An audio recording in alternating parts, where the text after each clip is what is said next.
Hello, and welcome to the ASGE EoE for APP's webinar series.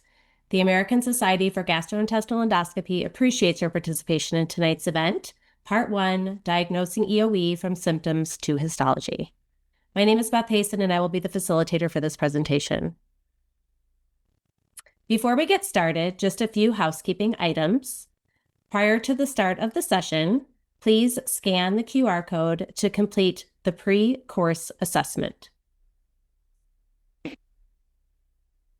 To ensure a private and focused environment, AI note takers and automated recording bots are not permitted in this session. Please disable these tools before we begin. Any bots detected in the meeting will be removed by the host. We want to make this session interactive, so feel free to ask questions at any time by clicking on the Q&A feature at the bottom of your screen. Once you click on that feature, you can type in your question and hit enter to submit the message. Please note that this presentation is being recorded and will be posted to GI Leap, which is ASGE's online learning platform, and you will have ongoing access to the recording in GI Leap as part of your registration. This webinar is supported by an educational grant from Sanofi and Regeneron. Now it is my pleasure to turn over this presentation to Dr. Nonevsky. Thank you, Beth. Good evening, everybody. Thank you so much for coming and joining us on this first of two sessions on understanding eosinophilic esophagitis from an APP standpoint. I'm delighted to share the course directorship with Dr. Lightdale and DNP Kaczynski. We look forward to explaining the basics of eosinophilic esophagitis from start to histology, and hope you gain some significant knowledge and understanding of the important condition that you're going to see in your clinical practice. So my name is Ilche Nonevsky. I'm a gastroenterologist at Rockford Gastroenterology Associates. I've been a clinical assistant professor at the University of Illinois College of Medicine since I joined Rockford Gastro in 2008, before I completed my training at Cleveland Clinic, where I did some significant research in basic science of eosinophilic esophagitis, trying to understand fibrosis and motor abnormalities. We see eosinophilic esophagitis on a daily basis in our practice, and I'm really happy that this is, I think, my third session being able to be involved in this type of course. I'm also delighted to introduce Dr. Jennifer Lightdale. She's a clinical chief of the Division of Gastroenterology, Hepatology, and Nutrition at Boston Children's Hospital and a professor of pediatrics at Harvard Med School. She's a fellow in the ASGE, former associate editor for gastrointestinal endoscopy, and past chair of the ASGE's editorial board. She's also past chair of the American Academy of Pediatrics section on gastroenterology, hepatology, and nutrition, and past president of the North American Society of Pediatric Gastroenterology, Hepatology, and Nutrition. She received her medical school degree from Mount Sinai, her master's degree from the Harvard School of Public Health, and then went on to residency at the University of California, San Francisco, followed by a fellowship in pediatric GI and health services research at Harvard. Dr. Lightdale has an active clinical practice evaluating and treating infants and children with core GI conditions, especially EoE, feeding difficulties, abdominal pain, constipation, GERD, and food allergies. For the last few years, Dr. Lightdale and her husband, who's a pediatric cardiologist, have been enjoying empty nesting. Congratulations. Both of their kids have now graduated from college, and they have a 13-year-old poodle mix named Tuka, who remains home to greet them every night. Thank you, Dr. Lightdale, for joining us tonight. Sarah Kaczynski, DNP APRN, is the lead advanced practice provider for the Digestive Diseases and Nutrition Division at Rush University Medical Center, where she's been practicing in GI for the last 7 years. She received her doctorate in nursing practice from Rush in 2018 and is currently serving as the ASGE APP committee and adjunct faculty at the College of Nursing at Rush University. So thank you both for joining me tonight.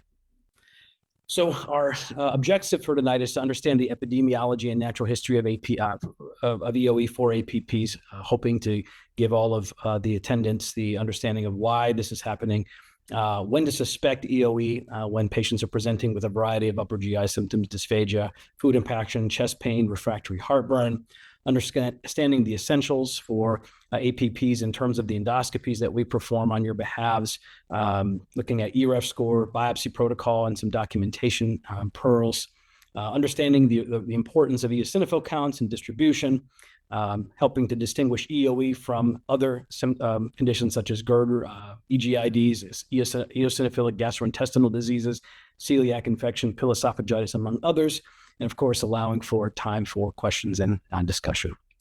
What is EoE? This is something you'll see throughout the presentation. It's a chronic condition characterized by symptoms of esophageal dysfunction. That's dysphagia and food impaction in adults, which is the more common presentation, or in children, feeding problems, abdominal pain, and vomiting.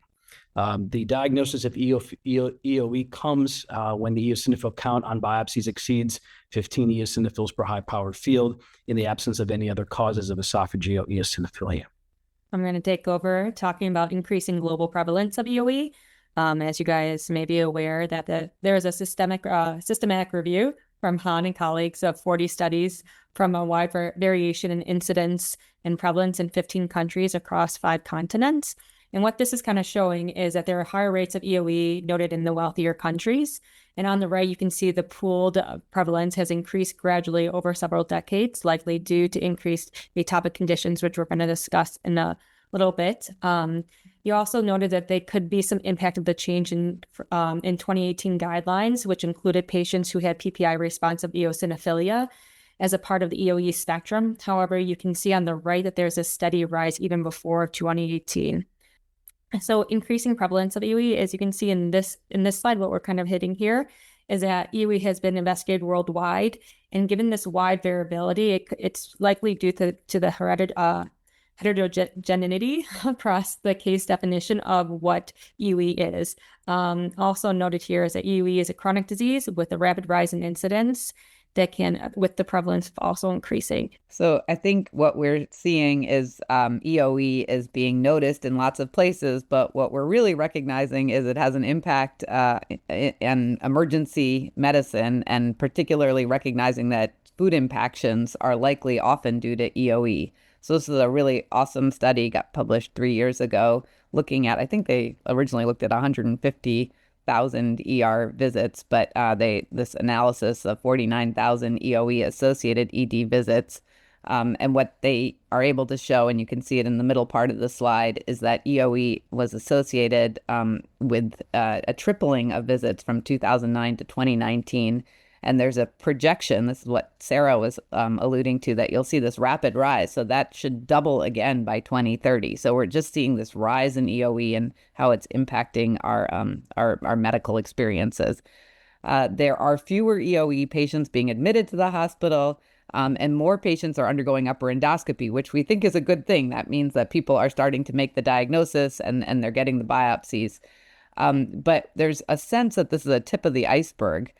So that this particular study did a calculation that they came up with this concept that for every 50,000 visits with EoE as a diagnostic code, there's probably more than 700,000 ED visits that people are showing up with dysphagia, food impaction, or esophageal stricture, and that's not being picked up yet. So just imagine there's a lot of patients out there to recognize this disease is going on, and we'll talk about it, but it's particularly in young men.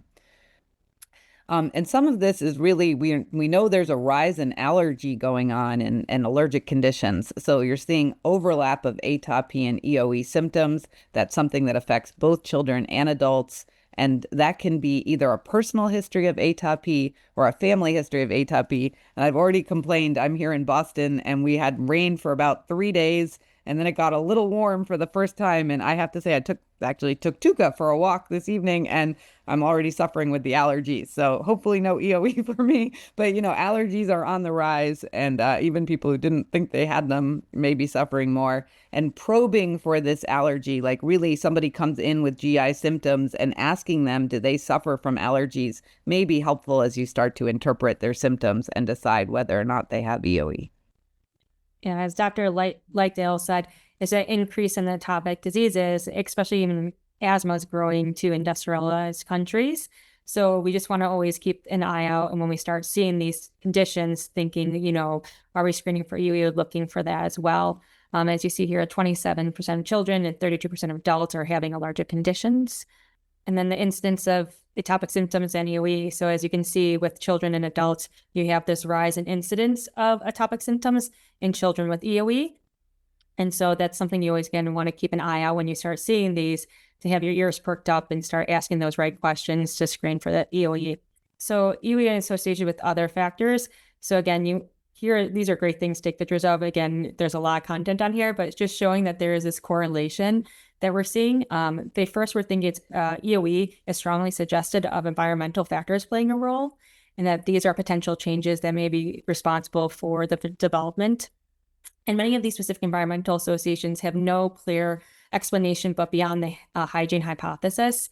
So again, starting to think of like food processing, or even associations are having an inverse association with H. pylori or mycoplasma are other associations, but again, no clear mechanistic causes to these diseases and EoE. There's also been some thoughts with PPI being reported to induce food-specific IgE antibodies. And given they're approved in the late 1980s, there's been some temporal association with identification of EoE. But again, there's no definitive evidence of the causal role. So again, more things to think about too is cold and arid climates is one thing. Population density, rural areas, there's higher incidence or prevalence of EoE.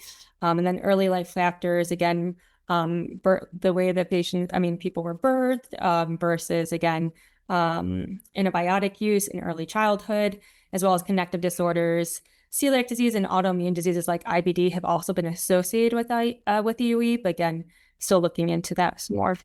So if you look at the demographics of EoE, this slide is showing on the x-axis, you're seeing ages, and what you can see is there is a rise in the diagnosis as you get older, and we'll talk about it, but some of that is that the disease becomes more clearly present as patients develop strictures and other esophageal issues because they've had this chronic EoE.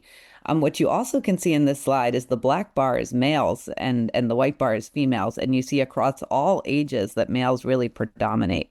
So we would consider the most common demographics in patients with EoE to be adults, and for adults and children to be really a male predominant condition. Again, this atopic history, and I'm going to give you numbers here of, if you take it all together, about 70 to 80% of patients with EoE will have some sort of atopic history. It's generally a white population. This may be biased by study population, and we know that. Have the studies been done in all the right places?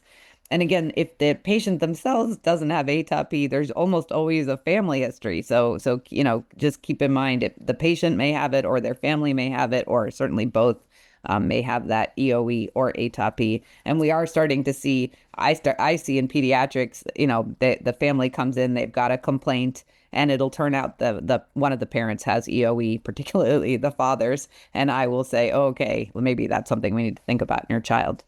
And again, this discussion of in adults, it will often present in the third or fourth decade of life. So I'm going to take us a little bit through pathophysiology. And as Sarah was explaining, we know it's not just food allergens that can cause EoE. That's sort of the way you classically think of it. But and Sam, if you start hitting the buttons, it's also aeroallergens. And we'll see seasonality to it. So you'll really make the diagnosis. You'll be picking up the diagnosis this time of year as the pollens come out, and again in the fall, because it's both of those happening at the same time. And what's going on is that those two triggers are hitting the esophagus, and you're having a number of mucosal changes going on, including the eosinophils appearing. You're getting basically hypertrophy and dysmodal smooth muscle that's developing. You'll have remodeling and fibrosis going on that we're going to talk about. And the epithelium does look different.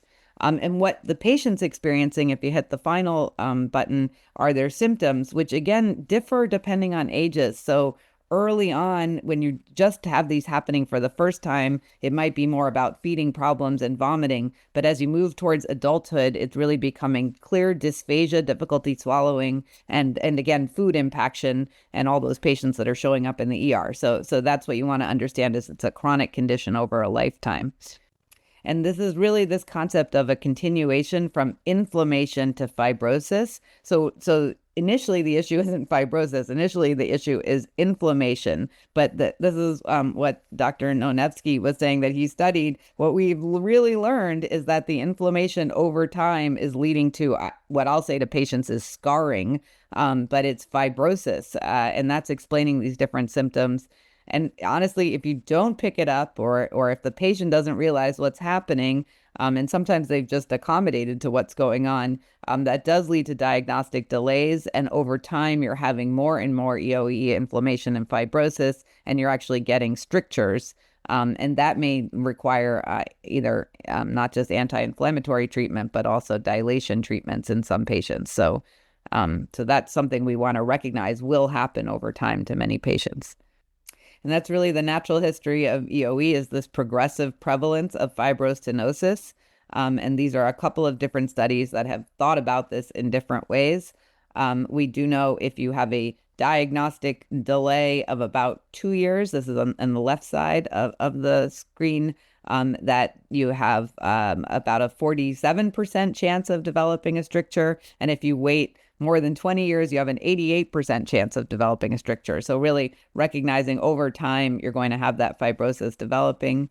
And again, for every 10-year increase in age over time, not treating it, you're going to have this fibrostenotic phenotype more than double. So when do we suspect EoE? So when you're in the clinic and you're seeing these patients, when are your ears going to perk up and you're going to be like, oh, hey, when am I going to start looking more into this or considering, ordering an EGD for further evaluation?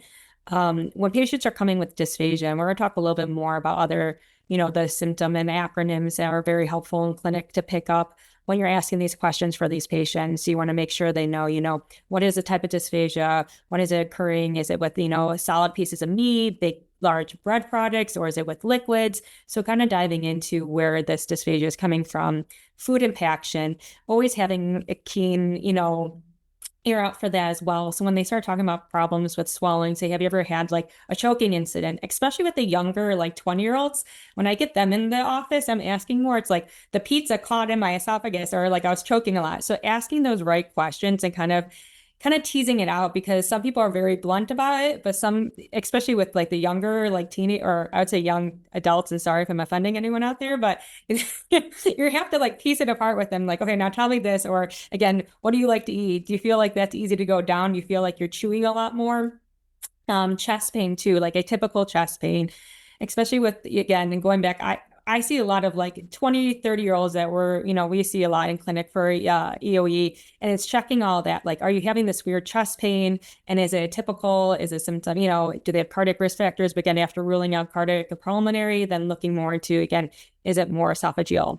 And then refractory heartburn. Are they already on, therapy like PPIs or anything? Is it actually helping, or high doses still having that problems? So I think that's always just looking into these factors and taking the time to ask the right questions. You're going to get, your ears going to perk up a little more, and you're going to order the EGDs and finding those EoE earlier than, again, later when they're already having that choking incident. Because there's been times where, people always feel better and they like to stop taking meds, and then they have this instant. And that was one of the patients with me, and they're like, oh, I just stopped. And then again, they choked on a piece of chicken at a restaurant, and it was a horrible traumatic experience, which again, going through that with those patients, I think if we can avoid it, the better. Going to my next point, which is lifelong disease, especially with the younger people, they always want to stop meds. I feel great, so I stopped. So again, always going into like the importance of this is a lifelong disease, that your symptoms may vary. And as Dr. Langdale was saying, that again, with that fibrosis, as the treatment stops, you have that higher risk of getting more fibrosis. And then again, the risk of, food impaction. Endoscopic and histological findings are key to diagnosis. So again, always making sure that we, if they are on PPI, stopping that PPI. And again, I know Dr. Nobensky is going to talk a little bit more about that. And then also reflect, the progression of the disease over time is what we're going to see when we take a look and we do those biopsies as well. And then again, natural history. I mean, we talked a little bit more about this, about non-specific symptoms of esophagitis in children. And then as Dr. Lightdale was saying, it's like digging into asking the parents those specific questions and looking into the family history into more detail as well. And it's interesting, you're starting to see more of the younger population coming in, again, the early 20s. Oh, my parents have EoE, or my parents had something and they choked on food. So again, always digging into that, asking those questions, I think are key. It's going to again, make you think more, do we have to look for EoE? And then chronic inflammation, we talked about this already, the esophageal wall remodeling, the fibrostenosis, and stricture formation. And we'll go into differentials a little bit later. What can be other causes for that as well? But again, these are the things you want to kind of keep an eye out for. So what's a little interesting is because you have sort of early on, you may have a particular type of symptoms, and then later on, you're getting the more clear dysphagia and food impactions. You wind up with a bimodal distribution of age at diagnosis when you look across populations. And I think a lot of this leads to a sense that people are living with the incorrect diagnosis for a long time, and including, as Sarah was saying, they may also not even want to acknowledge that they have something going on. They just occasionally choke on food at restaurants or something like that, which, alarms everybody. But they should get a diagnosis. That's what we're interested in trying to get for them. And really with kids, I think what we mostly know we deal with are feeding disorders, especially early on. So these are babies, toddlers, and up till early school age who just don't eat well. And, nobody can quite explain it. And of course, the child themselves can't explain it. And Sarah, I won't blame those little kids. But yes, as you get a little older, the teenagers may have other symptoms where they're not very good at explaining it. And one thing kids can do is also have vomiting. What that is, we don't know, but they may be a dysmotility of their esophagus that leads them to vomit more. Not sure, but there is a sense that you do vomit more, and adults don't seem to vomit as much. And then again, you start seeing those food impactions as you're heading into your 20s. And this is, again, going through all this, but what I want you to see is that non-specific symptoms. For me, EoE is front and center when I'm thinking about a patient, especially if they're coming in with those feeding difficulties, maybe some non-specific stuff that they can't quite explain, and there's a family history of atopy. That's a pretty much something I'm thinking about, I'm asking about, and I'm starting to move towards this diagnosis. So for adult clinical presentation, again, dysphagia, as we talked about, 70 to 80% of the patients you're going to see have this kind of symptom presenting with.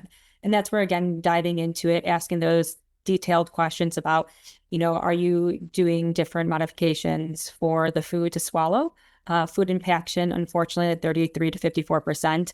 And I think that's where it's bringing in those, people being aware of EoE at, time of ED with impaction, because again, getting those biopsies and having that diagnosis is key. And even just having a keen sense of that, if it doesn't happen, making sure they get that GI referral and so they can see someone for that as well. Heartburn, reflux, chest pain, we talked about this, and the upper abdominal pain too. Again, you can have that with a lot of different things, as you know, in your GI clinic, but again, always keeping that EoE in your differential, I think, is important.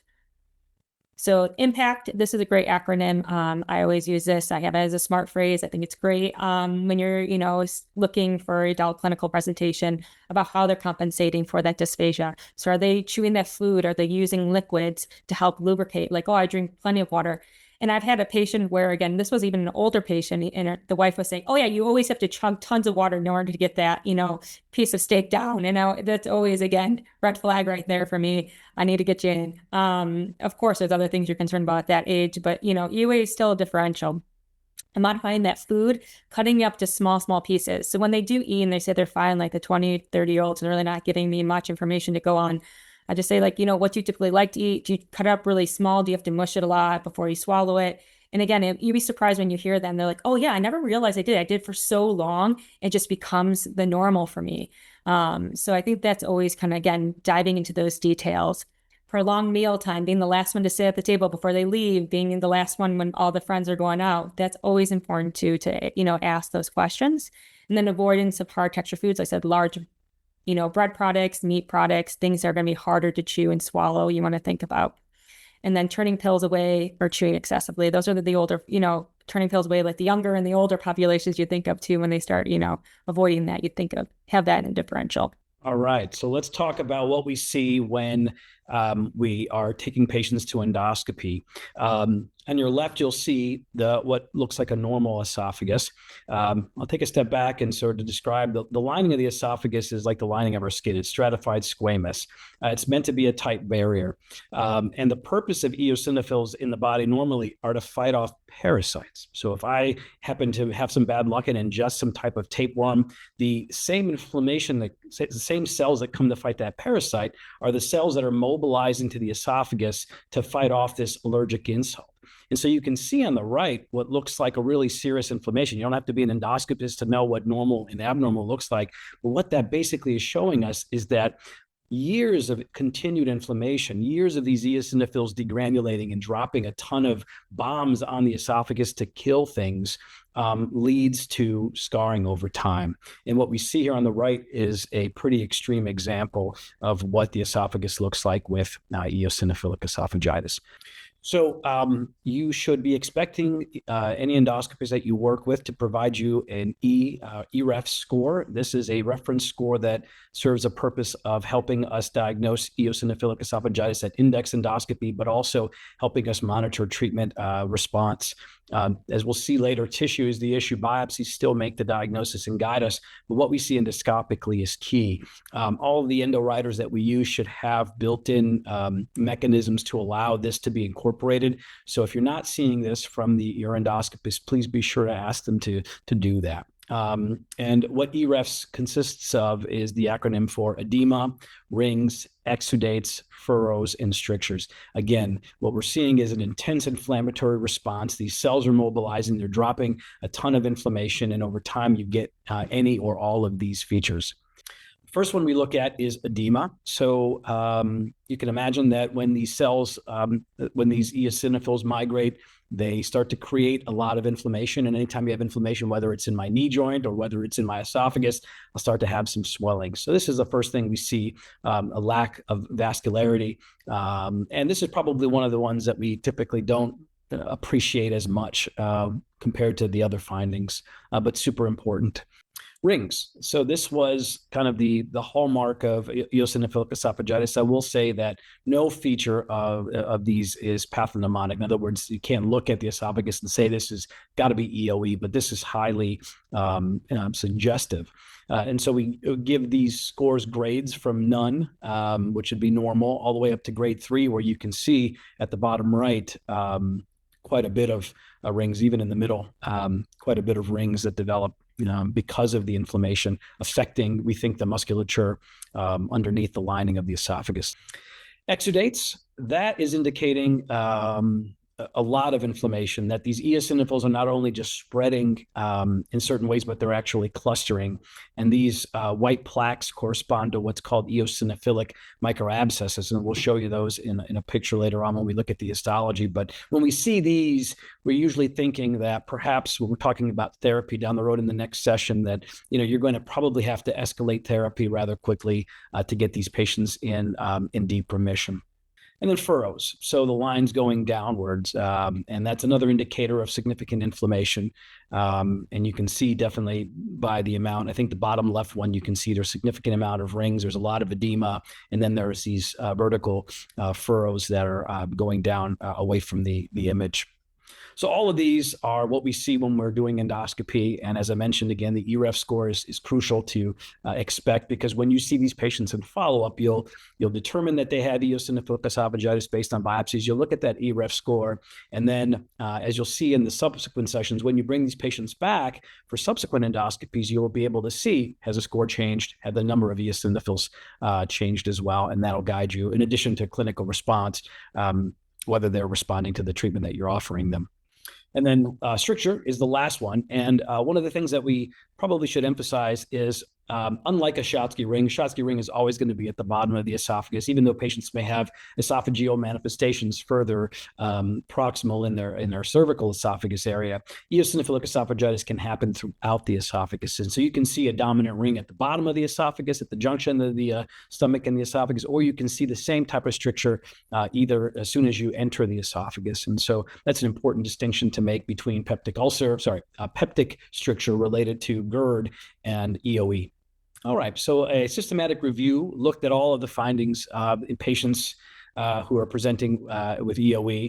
And as you can see, 44% show up with rings, 27% show up with plaques. There's decreased vasculature. None of these exceed 50%. But what's more, just equally important, is at the very bottom, 17% of patients have normal appearing esophagus. And so if you were suspecting EoE based on the clinical presentation, biopsies are essential, even though the esophagus looks normal endoscopically. As I already mentioned, why is this important? Well, it's going to provide us a standard endoscopic appearance. This will be something where if a patient who's, say, a college student gets evaluated in Boston and then moves to Chicago, we can look at that EREF score and help us determine whether the treatment that they came with is working. And then it's part of the consensus conference report. So it is something that we would consider standard of care, that reports for EoE should include this EREF score to be considered, I think, a high quality exam. All right. So this was how we started. This is how we're going to continue. EoE is a chronic condition, symptoms of esophageal dysfunction. You've heard that both in the pediatrics as well as in the adult population. Dysphagia in the adult world, feeding problems early on in childhood, non-specific findings that kind of heighten our antenna to think about EoE. And then the clear diagnosis is that you have to have eosinophils greater than 15%, as greater than 15 eosinophils per high-powered field in the absence of other causes of eosinophilia in the esophagus. All right, tissue is the issue. That's what we say whenever we're doing this. And so you can see the first endoscopic picture we show of the normal esophagus. What you'll see is stratified squamous epithelium. It's healthy, it's pink, it's uniform. And then if you look at the picture on the right, what you'll see are these higher number of purple cells that are eosinophils. Some of them are in various degrees of degranulation. The black arrow at the top in the lumen is that cluster of eosinophils that we call microabscesses. And so when we see the plaques on endoscopic findings, when we biopsy that plaque, if we could get a real-time assessment, we would see that these eosinophils. So I think he was pointing to some of the findings you might see. We were talking about these little white dots that you can see endoscopically. And when you look under the microscope, you will see evidence of what we call eosinophilic microabscesses. So tiny little sort of areas of clear inflammation and abscess formation, but tiny, a couple of cells worth. So there's been a lot of looking to understand eosinophilic esophagitis, and we do know it can be patchy, and it is important to get adequate numbers of biopsies. And at this point, there's consensus that for the diagnosis of EoE, you need at least 6 biopsy samples to be taken from the esophagus. Most of us will take it from distal, mid proximal esophagus, so get 3 and 3. Some people do 2, 2, and 2. Some people just get 6, but you want to try to aim for 2 different levels. And that is helpful often from distal and then more proximal. Really you want to be thinking about getting biopsies in anyone who has symptoms regardless of the endoscopic appearance. That is because sometimes the EoE is not causing, as you saw, some of the EREF scores are actually quite low. And then at the index and endoscopy, I think we're really suggesting that you get multiple biopsy samples and not just to biopsy the esophagus. So the first time you scope with the question of diagnosis, it's really important to also do a full EGD to get biopsies also from the stomach and the duodenum. And we'll talk a little bit later, but there are other non-esophageal or non-EoE non-EoE eosinophilic gastrointestinal diseases. That's basically the nomenclature, is not esophageal, but everything else can also have eosinophils. So you want to know that we have other allergic conditions that can affect the rest of the upper GI tract. And the other thing that's really important is, I think there was a period when we would avoid getting biopsies at the time of food impaction, partly out of expediency, get rid of the food and move on. But now we know you want to take a minute, even in the middle of the night if you need to, and get those biopsies, because that's really valuable for the patient. Make sure that they get the diagnosis made. Otherwise, you really run the risk of them disappearing for a while. So practical approach is to take 4 biopsies distally, 4 biopsies more proximally, and really to target where they think they're having, where you're seeing inflammatory findings. Make sure that you're aiming for those white spots. So not always a clear distinction for eosinophilic esophagitis versus reflux esophagitis. And again, that's something we always want to consider when we're looking at the biopsy. So again, we're not the ones doing the endoscopy. We're not the ones biopsying, but when we're in clinic with the patients, you always want to consider, I mean, I always pull up the EGG reports and I'm pulling up, those pictures that they take and showing like, this is what we're looking at for the ERAPs and stuff like that, as well as the biopsy results. We're reviewing the pathology with the patients, with the newly diagnosed or even just continued, how are they on therapy? That's something I think is always important to distinguish. Again, knowing kind of a little bit about the pathology and then as well as the upper endoscopy results. And then you want to go into, again, not, as Dr. Lightdale was saying, not every eosinophilia on the biopsies, we're not always thinking that it's always EoE. And I think that's important too, doing those proximal and distal biopsies, because if they're not doing those proximal and they're only doing distal and there's high eosinophilia noted on the biopsies, is it truly EoE or can it be reflux esophagitis? Because if inflammatory disorders are also going to drive up the eosinophilia in the esophagus as well, especially with GERD. So EoE and GERD, so you always want to set the stage. So in that sense, you always want to look at both conditions. Unfortunately, there's a lot of cross similarities above EoE and GERD when you're looking at symptoms because they can overlap. And some people can have both. They also can have GERD and EoE at the same time too. So always keeping that in mind. So with that, looking at those biopsies, reading the pathology reports, understanding them before going in to see that patient, I think is important. And also understanding, looking at, are they at risk factor for GERD too? Do they have other, triggers or other symptoms that you would start thinking of as GERD? And then looking back at other previous EGDs, if they had them in the past, to help kind of paint that picture too. So distinguishing EoE from GERD, I like this. This is a great table here. You always take a picture if you'd like. But knowing, again, these symptoms, right? So if you're distinguishing from EoE and from GERD, looking at dysphagia, right? GERD is not going to cause dysphagia. I mean, maybe, again, if you have long-term unmanaged and you're getting, strictures developing. But again, when you start having that problem with swallowing, that food choking, again, you're starting to think of EoE more than you're thinking of acid reflux or reflux esophagitis. Food impaction, again, you're not seeing most of that with GERD. You're going to think of EoE. And then as Dr. Lightdale mentioned, male predominance is going to be in the EoE. It's pretty equal for GERD. Looking at two other factors too that can relate to acid reflux, abdominal adiposity, again, in kind of the trigger foods going into that as well. Endoscopic findings, looking at those EGG reports and those pathology slides or pathology reports, I think are really important because finding those. And most pathology, I don't think there's any that aren't out there. They are going to note on the path report the number of eosinophils they see per high power field on the microscope. So that's going to be helpful when you're starting to distinguish that as well. And starting to differentiate if you truly are going to start diagnosing them with EoE. And then treatment. As we know with, EoE, PPI, again, they'll go more into this on our webinar, our second webinar, but, PPI can be used, but there's steroids, there's elimination diet, there's a lot more you're going to go into because, again, it's an allergic disease versus GERD is just more of that acid reflux. So as Sarah was just saying, and by the way, Ilchi, we're so glad you're back. Welcome back. More of an issue than just the tissue, it looks like. Sorry about that, folks. That's fine. And we're happy you're back. So when we think about eosinophils in the esophagus, it's really important to know that all esophageal eosinophilia is not EoE. So you do need to distinguish it from other esophageal conditions, especially ones obviously that can cause eosinophils to be there. The number one condition that is very common that can cause eosinophils to be there is GERD. So you really do want those two levels of the esophagus when you're getting biopsies, and you're going to be interested in trying to make that differentiation. As I'll take us through, or Sarah's going to take us through, is EGIDs, really understanding that there are other eosinophilic gastrointestinal disorders you need to be aware of. And then, intriguingly, celiac infection and pill esophagitis are all conditions to know that they can overlap with EoE and can even cause, on their own, can cause eosinophils to be in the esophagus. And also, potentially, we could have put Crohn's disease on this list as well. It can be similar.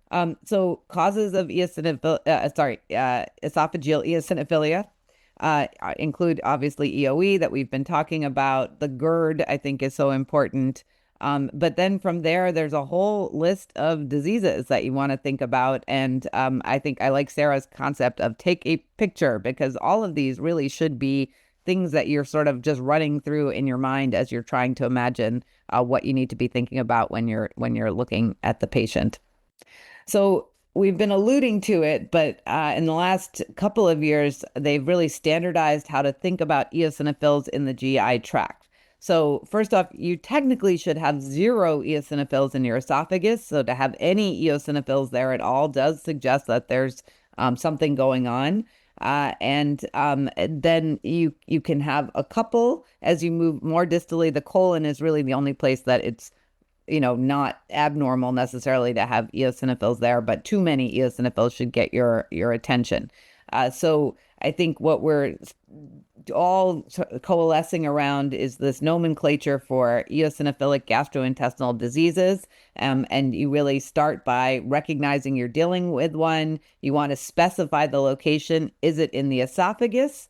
And if it's not in the esophagus, then it's considered a non-EoE EGID. And then you would subclassify that into whether it's the stomach, the small bowel, or the colon.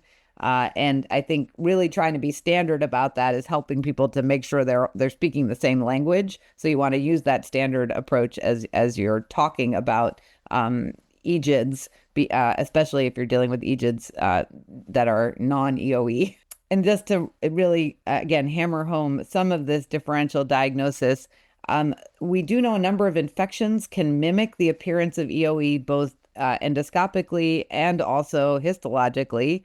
And many of them are going to be not particularly well understood why this is happening, but you will find eosinophils, and it may even look like the infection will even look like EoE.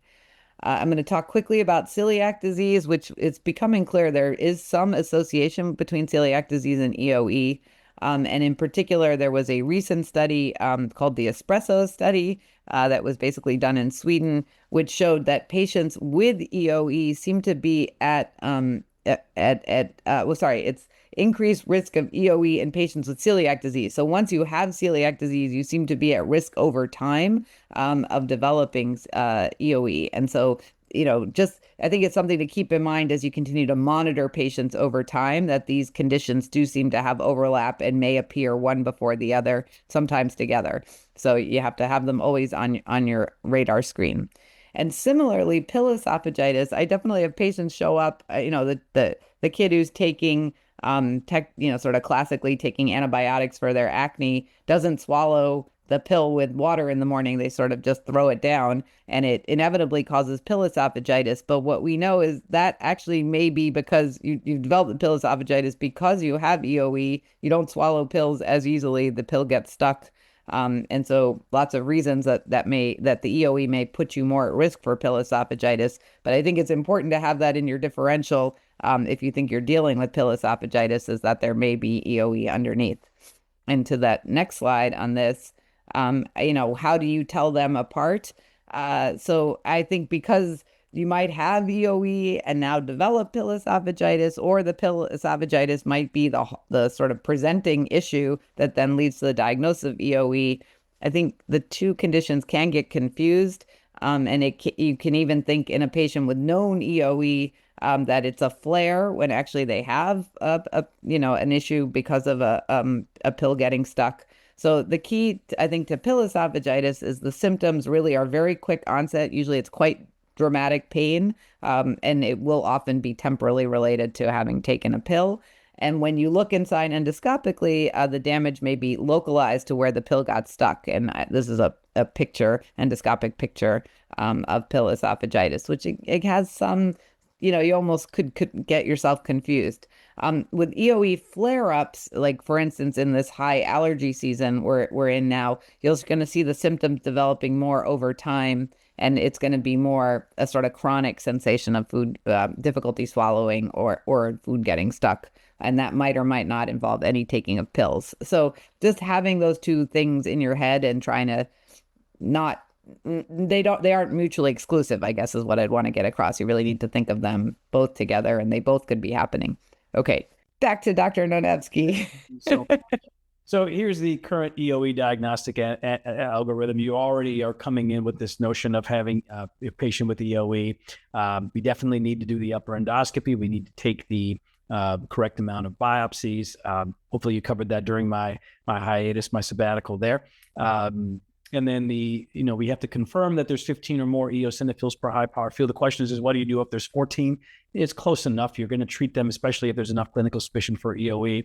Some of these patients will have eosinophil counts in the 70s and 80s per high power field. You're obviously thinking about non-EoE disorders, looking at the total clinical presentation of your patient, determining if there's any other causes. And once that's been ruled out, then you have eosinophilic esophagitis as your diagnosis. It used to be that we would say the persistence of eosinophilia after PPI therapy, that is no longer the case. And so these patients may be on PPIs when they come in because you're treating them initially or someone's treating them initially for GERD-like symptoms. We can keep them on the PPI. You don't need to, they can be on or off of it to make the diagnosis. So to summarize, it's a common cause of upper GI symptoms, dysphagia especially. It parallels other atopic diseases as we've already seen. Untreated EoE leads to fibrosis, and that fibrosis, I should mention, is irreversible. And so we want to make sure that our patients don't have, end-stage esophageal dysfunction, whatever that means. We don't have enough time yet to appreciate what that has. But as the next decades unfold, we'll be able to see what the impact of untreated or incompletely treated EoE will look like. EREF score is a must. I think it is a standard of care, and it's used to guide treatment response. And so that's something that you should expect from your endoscopists. Obviously, thinking about other things besides EoE when we're making the tissue diagnosis. And then, the treatment options, which are plentiful and effective, will be discussed at the webinar less than a month from now. All right. I think we do have time for a knowledge assessment. We're a little bit early. So what we'll do is we'll go through the questions. I'll start with the first one and we'll work through, and then Sarah and Dr. Lightdale, if that's okay. Sounds great. Great. Which of the following is an important component of the pathophysiology of EoE? A, specific gene mutations causing inflammation. B, Th1 immunity triggering eosinophils and mast cell activation. C, inflammation triggered mainly by food allergens and to a lesser degree aeroallergens. Or D, includes elevation of cytokines IL-6, IL-12, and IL-23. I think we'll just probably, move through, and then we'll say the answer is C. What we're hopefully have shown from the beginning through the end that this is an atopic disease, one of the ones that we could potentially see, and food allergens seem to be the biggest cause for this. The other ones are not wholly incorrect. I don't think we have time to go over most of that, but this is a Th2, not a Th1 driven response. And the cytokines that they mentioned there are not the cytokines that we see involved in eosinophilic esophagitis. Next slide. Sarah? So, you want me to do this one? Yeah, sure. What percentage of patients with EoE have another atopic condition? And again, I think, drove this point, but we really want you to recognize it's a lot of patients. So if you press to the next slide, the correct answer is actually 70 to 80% of patients with EoE will have another atopic condition. Mute myself, sorry. Which of the following conditions may mimic the endoscopic features of EoE? And FC, candida infections. If I can just jump in on that, what we see in candida infections is whitish plaques. They usually look a lot thicker and a lot more diffuse, as opposed to those eosinophilic plaques or micro abscesses, but that can throw you off. The other ones wouldn't be applicable. Right. What is the key histomorphologic feature of chronic EoE highlighted by the yellow arrows in the photomicrograph? A, lamina propria fibrosis. B, eosinophilic microabscess. C, degranulated eosinophil. Or D, basal cell hyperplasia. The answer is eosinophilic microabscess. Again, all those eosinophils are coming to the surface to fight off these bad food allergens that they're thinking are enemies. And so they cluster together and they're releasing a lot of different pro-inflammatory mediators to cause the damage that we see. Okay. And then we talked about the importance of getting biopsies, and the big thing your pathologist is doing when you get biopsies is counting. So what is the minimum number of eosinophils needed to make a diagnosis of eosinophilic esophagitis? And is it greater than 5, greater than 10? And of course, the answer is greater than 15. And yes, if you have greater than 20 or 25, you also count, but we want you to have more than 15. That's your cutoff. So that's the answer there. Next slide. So all the following are associated with esophageal eosinophilia, except if you're listening to Dr. Lightdale, you know, peptic ulcer disease. Yes, not associated. Yeah, and all the others are. So, okay, next. What are the most common symptoms in infants with EoE? Weight loss, feeding difficulties, food impaction, belching, or coughing. And we know that it's feeding difficulties. And what is the most common symptom in adults? Dysphagia. And then how many biopsies of the esophagus are recommended to assess for EoE? Should we see 6? Oh, good. What component of the EREF score is depicted in the images below? Edema, rings, furrows, exudate, or stricture? Oh, yeah, furrows there. And which of the following is true regarding endoscopy in children with EoE? A, strictures are more likely relative to adults. B, rings are present in all patients. C, a normal appearance of the esophagus on endoscopy rules out EoE. And D would be edema and furrows are more common than strictures. If you answer this, I don't actually think we directly talked about this, but or I'm not sure actually at this point, but I will tell you that edema and furrows are what we'll see in sort of the acute inflammatory before you're starting to really have the chronic story. So it is more common for us to see that than necessarily the rings or strictures. And then last one, which of the following best describes the clinical burden of EoE? And it's going to be ER visits have tripled over the last 10 years. All right. Thank you for your time and attention. We'll certainly open up the floor to questions. All right. Let's see if there's any Q&As. Either use the Q&A box or the chat box. I have both of them open. You should see. While we're waiting for some questions to come through, Dr. Lightdale, as someone who's not brave enough to take care of children, can you walk us through when and what age might you do an endoscopy on someone who you highly suspect has EoE? Obviously, we're not talking about treatment, but also maybe talk to us about whether you'd say, look, this patient's young enough where we might start thinking about treatment even without coming up with a tissue diagnosis. Is that ever a situation that happens?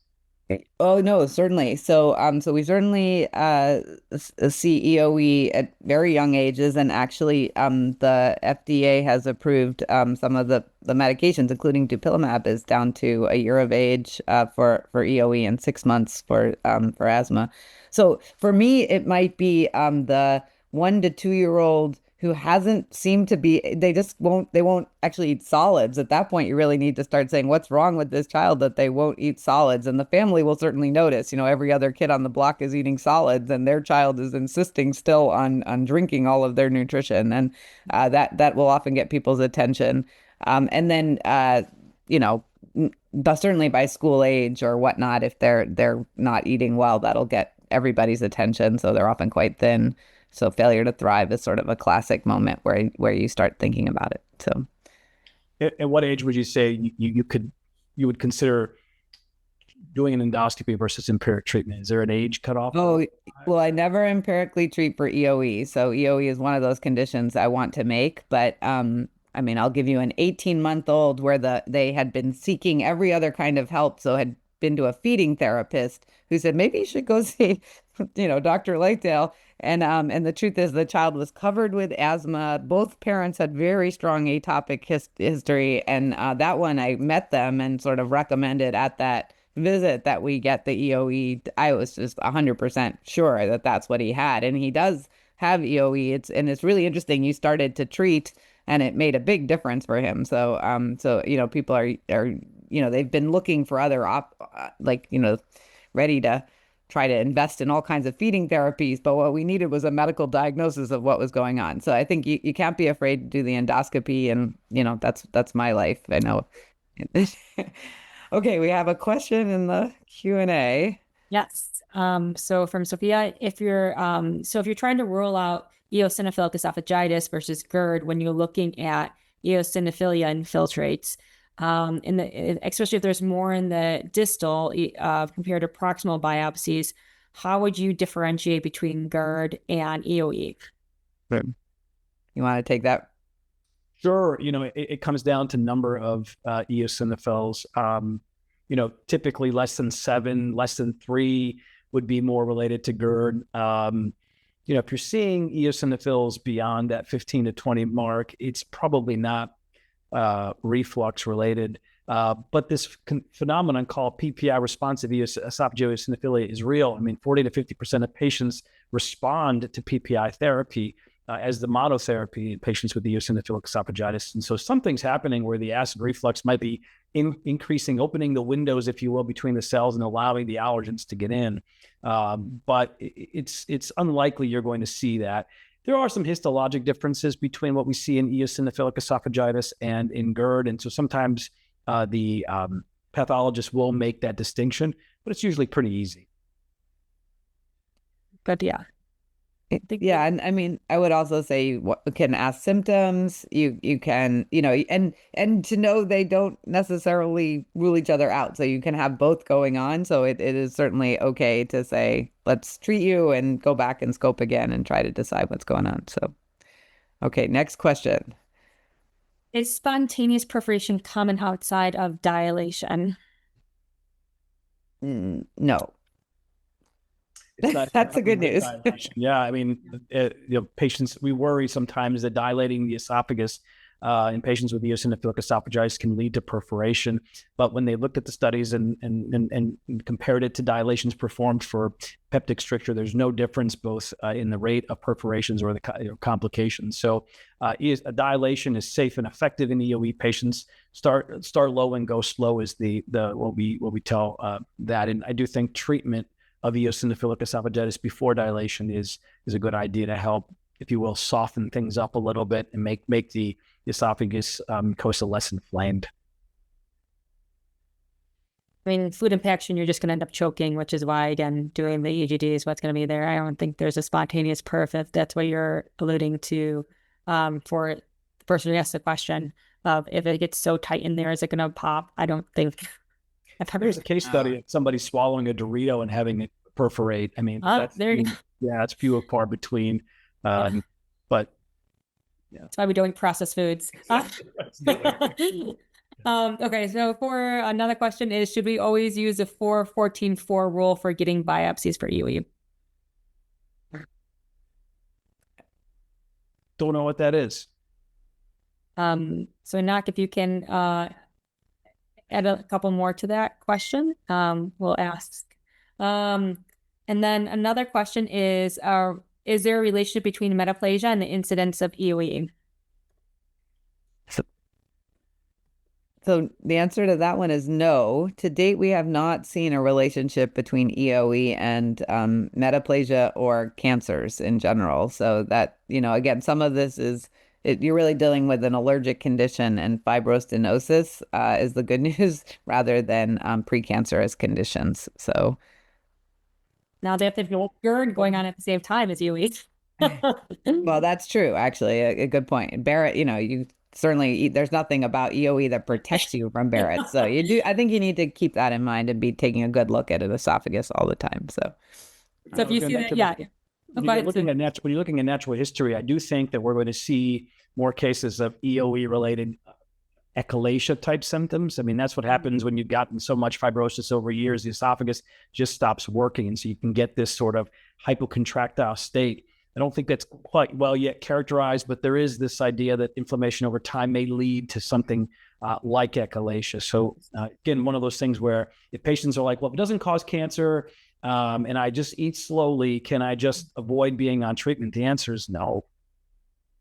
And if you're looking at pathology from an ADP standpoint, you see metaplasia and you see eosinophils, then you're going to be thinking the acid reflux, Barrett's esophagus, pathway versus EoE. So if that's what you're referring to for the question, is with metaplasia, from an APP standpoint, when you see that, you're going to be not thinking EoE. As Dr. Lightdale said, it's going to be more that pathway, which again, two can be occurring at the same time.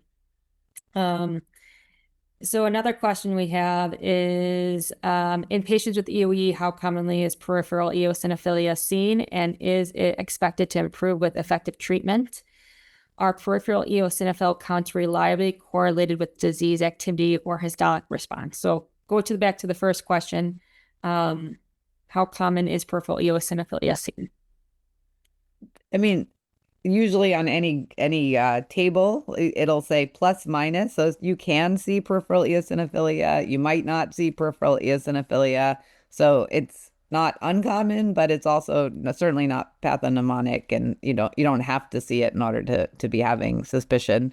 And no, there's no correlation that I know of, certainly reliably or unreliably, with disease activity. That would almost be too easy. We all wish. I will tell you what you may be getting at, and everybody's interested, is non-endoscopic ways of assessing for disease activity. That this is really a great holy grail out there. And I don't know if Ilse, if you're using it, or Sarah, but there is the string test now where people are swallowing and seeing if for looking for different biomarkers of EoE. So basically you swallow a pill that's attached to a string, and then you're able to pull it back up and analyze for certain biomarkers, and that's becoming a way of looking for eosinophilic activity without doing an endoscopy. What else are they doing for this? I mean, this is the holy grail that people want to figure out, is what other way can we look for EoE without having to put people through endoscopy? So. And a common question after that is, what about food allergen testing? And we know that that's not well established. It's a coin toss. Patients will ask, well, if it's food allergy mediated, then why don't I just look for the food allergens and test for them that way? There's elimination diets that you'll hear about in next month, but that's also not a good correlation either. Going back to that biopsy for you guys, they clarified it's 4 biopsies from 14 centimeters and 4 from 4 centimeters from the GE junction. So I'm assuming that's proximal and distal is what they're comparing. Yeah, or at least it would be proximal and mid. Sorry, I think so. Or sorry, distal and mid. Or yes, you said it correctly. Yeah, I mean, the key is 2 levels. I actually have not heard that particular rule before, so we are intrigued. But I'm glad someone's teaching you well. So that sounds like they're following a good rule. It's very academic. I think it probably would allow better standardization. But when patients are sometimes gagging and moving a little bit, you're happy to get tissue from any place that's anywhere near that. But it's much more systematic. I will tell you, I try to be at least 10 centimeters. So if I'm going to do the distal esophagus, I want to be 10 centimeters above that before the next level. And then if I want to go a level more, 10 centimeters above that. So, okay. We now have some in the, just in the chat, guys. So a great question. And I am curious, when should I perform an endoscopic follow-up after starting treatment?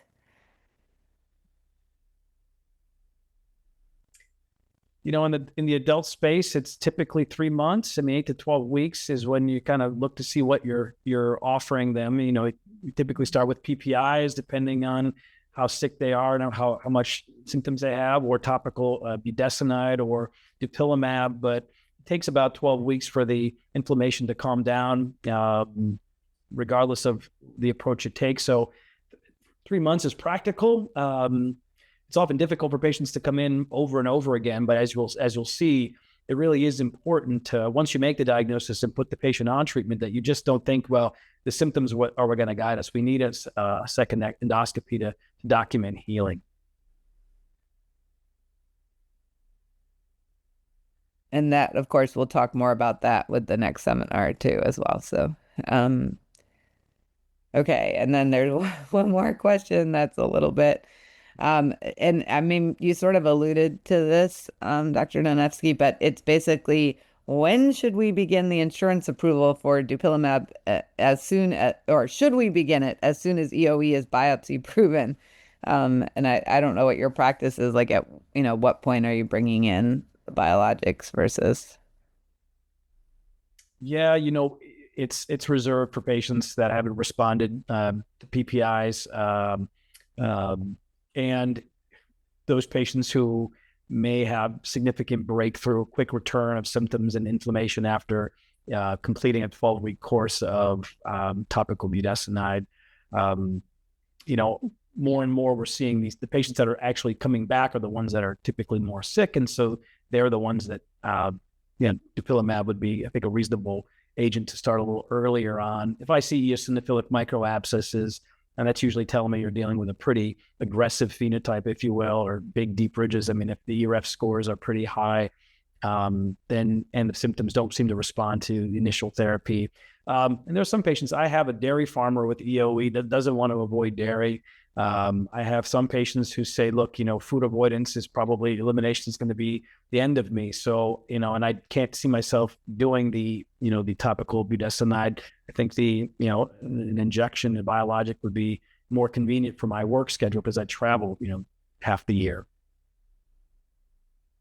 Yeah.